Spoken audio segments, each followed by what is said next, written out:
ஒரு தொகையின் மீதான எளிய வட்டியானதுன்னா இது தனி வட்டி தான் அப்படி சொல்லியிருக்காங்க. எளிய வட்டியானது அசலில் 4/9 மடங்கு.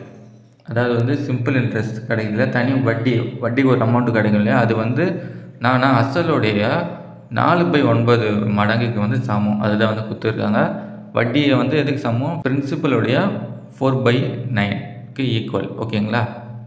அதுக்கப்புறம் ஆண்டோட எண்ணிக்கை. ஓகேங்களா? ஆண்டுகளின் எண்ணிக்கை ஆண்டுக்கான விகித சதவீதத்திற்கு சமமாக இருக்கும். அதாவது இதுனா அர்த்தம்னா, ஆண்டுகள் எண்ணிக்கைன்னா ஃபார்முலா நம்ம தான் சொல்லுவோம். PNR/100. ஆண்டுக்கு வந்து எண்ணு சொல்லுவோம் இல்லையா, அந்த ஆண்டு எண்ணு வந்து 6க்கு சமன்றாங்க. அது ஆண்டுக்கான விகித சதவீதத்திற்கு சமம். ஓகேங்களா? இங்கே பாருங்கள், number of year is equal to the rate % per annum. ஓகேங்களா? 6க்கு வந்து ஈக்குவல். அதுதான் வந்து அப்படி கொடுத்துருக்காங்க. ஓகேவா? n equal to R. அதாவது என்ன அர்த்தம்னா, நம்ம எண்ணுக்கு பதில் 6ம் சப்ஸ்டிட் பண்ணிக்கலாம், 6க்கு பதில் எண்ணும் சப்ஸ்டிட் பண்ணிக்கலாம்.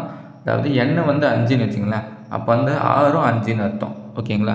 எண்ணு வந்து 5 வருஷம்னா 6 வந்து இது 5% அந்த மாதிரி எடுத்துக்கணும். நம்ம எது வேணால் சப்ஸ்டிட் பண்ணிக்கலாம். நம்ம எது கேட்குறாங்களோ அதுக்கேற்ற மாதிரி சப்ஸ்டிட் பண்ணிக்கணும். சரி, ஃபஸ்ட்டு என்னது? வட்டி வந்து பிரின்சிபலோடைய 4/9க்கு சமம். ஓகேங்களா? தனி வட்டியில் கிடைக்கல வட்டி அமௌண்ட்டு, அது வந்து அசலோடைய 4/9 மடங்குக்கு வந்து சமம். அப்புறம் n ஈக்குவல் டு 6 தான் கண்டுபிடிக்கணும். ஓகேங்களா?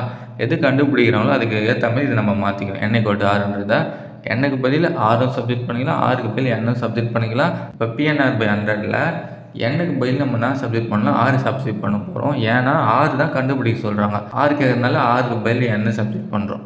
அதுமாதிரி சப்ஸ்டிட் பண்ணால் ஆகும். n இடத்துல 6 சப்ஸ்டிட் பண்ணால் அங்கே 6 வந்துடும்.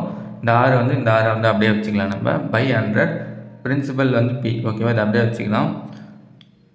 இந்த இடத்துல தான் பண்ண போகிறோம். சிம்பிள் இன்ட்ரெஸ்ட் பை 4/9 P வந்து போட்டுக்கலாம்.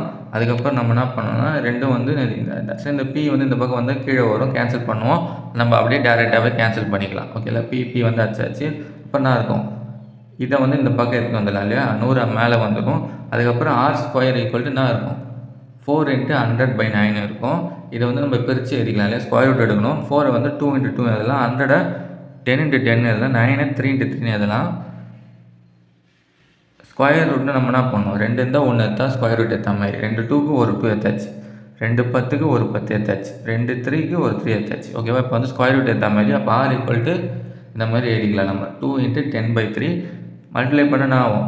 20/3ன்னு இருக்கும். 3 டேபிள் ஆச்சுன்னா 6 × 18 வரும் இல்லையா, 6 × வந்து 18 வரும். ரிமைனிங் என்ன இருக்கும்? ரிமைனிங் 2 இருக்கும், 2/3. ஓகேவா? 62/3% தான் ஆன்சரு. எண்ணும் இதே தான். ஓகேவா? ஏன்னா n ஈக்குவல் டு 6 இல்லையா, இப்போ எண்ணும் வந்து இதே தான் ஆன்சர். 62/3 தான் வந்து எண்ணும்.